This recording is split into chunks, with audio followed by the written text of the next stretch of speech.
জানিয়ে দিব এই মুহূর্তে আমাদের হাতে এসেছে বাংলাদেশের গুরুত্বপূর্ণ আপডেট সংবাদের শিরোনাম। শুরুতেই থাকছে একটি চাঞ্চল্যকর প্রতিবেদন। সুখবর, 12 ফেব্রুয়ারির নির্বাচন এবারে ভেস্তে যাচ্ছে। আওয়ামী লীগকে ছাড়া বাংলাদেশে কোনো নির্বাচন নয়। এ নিয়ে থাকবে আমাদের একটা বিস্তারিত প্রতিবেদন, তাই সম্পূর্ণ ভিডিও জুড়ে আমাদের সাথেই থাকুন। এবারে জানিয়ে দিব দেহরক্ষী ও বাসভবনে নিরাপত্তা পেলেন জামায়াতের আমির। সব শেষে জানিয়ে দিব ঢাকায় গ্রিল কেটে বাসায় ঢুকে জামাত নেতাকে হত্যা। এতক্ষণ শুনছিলেন হাতে থাকা আপডেট সংবাদের শিরোনাম, এবারে বিস্তারিত। তবে তার আগে অনুরোধ রইল ভিডিওটিতে একটি লাইক এবং কমেন্ট করে জানিয়ে দিন ভিডিও সম্পর্কে আপনার মূল্যবান মতামত। আরও জানিয়ে দিন ভিডিওটি কোথা থেকে দেখছেন বা কোন জেলা থেকে দেখছেন। সুখবর, 12 ফেব্রুয়ারির নির্বাচন ভেস্তে যাচ্ছে। আওয়ামী লীগ ছাড়া বাংলাদেশে কোনো নির্বাচনই হবে না। দেশের রাজনীতি এখন এমন এক মোড়ে দাঁড়িয়ে আছে যেখানে সত্য ধীরে ধীরে পরিষ্কার হচ্ছে এবং বিভ্রান্তির কুয়াশা কাটতে শুরু করেছে। 12 ফেব্রুয়ারিকে কেন্দ্র করে যে নির্বাচন আয়োজনের চেষ্টা চলছিল সেটি বাস্তবে আর টেকসই থাকছে না, বরং রাজনৈতিক, আইনি ও আন্তর্জাতিক বাস্তবতায় দিন দিন স্পষ্ট হচ্ছে যে আওয়ামী লীগকে বাদ দিয়ে বাংলাদেশে কোনো নির্বাচনই গ্রহণযোগ্য হবে না। আর সেই কারণেই এই তথাকথিত নির্বাচন ভেস্তে যাওয়ার দিকেই এগোচ্ছে। প্রথমত, নির্বাচন মানেই অংশগ্রহণ, নির্বাচন মানেই প্রতিদ্বন্দ্বিতা, নির্বাচন মানেই জনগণের প্রকৃত মতামতের প্রতিফলন। কিন্তু যখন দেশের সবচেয়ে বড়, সবচেয়ে পুরনো এবং সবচেয়ে বেশি জনসমর্থন থাকা রাজনৈতিক দলকে পরিকল্পিতভাবে বাইরে রাখা হয়, তখন সেই প্রক্রিয়াকে নির্বাচন বলা যায় না, বলা যায় একটি প্রশাসনিক আয়োজন যার সঙ্গে গণতন্ত্রের ন্যূনতম সম্পর্কও নেই। গত কয়েক সপ্তাহে আমরা দেখেছি দেশের ভেতরে আইনি জটিলতা বাড়ছে। হাইকোর্টে একের পর এক রিট, নির্বাচন কমিশনের সিদ্ধান্ত নিয়ে প্রশ্ন, প্রার্থীদের মনোনয়ন বাতিল সংক্রান্ত অনিশ্চয়তা, সব মিলিয়ে নির্বাচনের রোডম্যাপ যে মসৃণ নয় সেটি এখন আর গোপন কিছু নয়। এর পাশাপাশি রাজনৈতিক বাস্তবতা আরও স্পষ্ট। বিএনপি নির্বাচন চায় ঠিকই, কিন্তু প্রতিদ্বন্দ্বিতা ছাড়া ক্ষমতায় যাওয়ার যে স্বপ্ন সেটিও আন্তর্জাতিক মহল সহজভাবে মেনে নিচ্ছে না। আর জামাত ও তাদের জোট সঙ্গীরা কখনো লেভেল প্লেইং ফিল্ডের কথা বলে, কখনো পিআর পদ্ধতির কথা তুলে ধরে, কখনো আবার নির্বাচন পিছিয়ে দেওয়ার যুক্তি হাজির করে। সব মিলিয়ে তারাও যে এই সময়ে নির্বাচন নিয়ে পুরোপুরি প্রস্তুত নয় সেটিও প্রকাশ্যে। এর মধ্যেই সবচেয়ে গুরুত্বপূর্ণ বিষয় হলো আন্তর্জাতিক অবস্থান। শুরুতে যেসব দেশ কূটনৈতিক ভাষায় সংযত মন্তব্য করেছিল, তারা এখন লিখিত বিবৃতি দিয়ে স্পষ্টভাবে বলছে সব প্রধান রাজনৈতিক দলের অংশগ্রহণ ছাড়া কোনো নির্বাচনকে গণতান্ত্রিক বলা যায় না।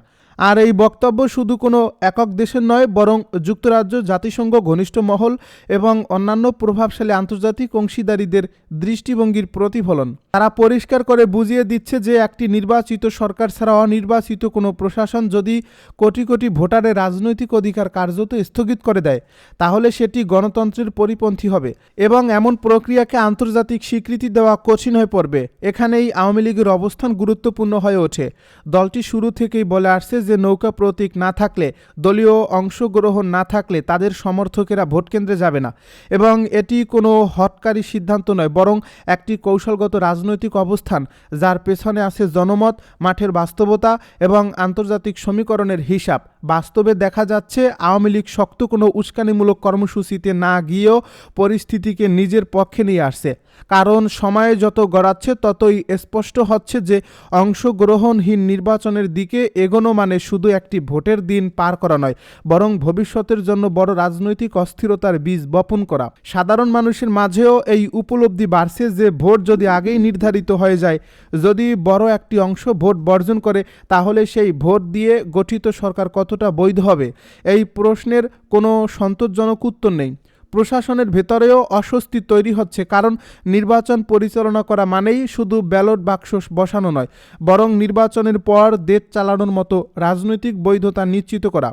আর সেটি এই মুহূর্তে নিশ্চিত করা যাচ্ছে না, যার ফলে ধীরে ধীরে একটি বাস্তবতা সামনে আসছে।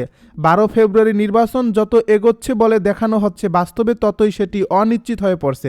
রাজনৈতিক দলগুলোর কৌশল, আদালতের সময়সীমা, আন্তর্জাতিক পর্যবেক্ষকদের শর্ত, কূটনৈতিক চাপ সবকিছু মিলিয়ে একটি সিদ্ধান্তের দিকেই ইঙ্গিত করছে যে এই নির্বাচনের পথ মসৃণ নয় এবং শেষ পর্যন্ত এটি থমকে যাওয়াই সবচেয়ে সম্ভাব্য পরিণতি। দেহরক্ষী ও বাসভবনে নিরাপত্তা পেলেন জামায়াতের আমির। ঢাকা ১৫ আসনের এমপি প্রার্থী ও জামায়াতে ইসলামীর আমির ডাক্তার শফিকুর রহমানের ব্যক্তিগত নিরাপত্তা নিশ্চিতে অস্ত্রধারী দেহরক্ষী বা গানম্যান দেওয়ার সিদ্ধান্ত নিয়েছে অন্তর্বর্তী সরকার।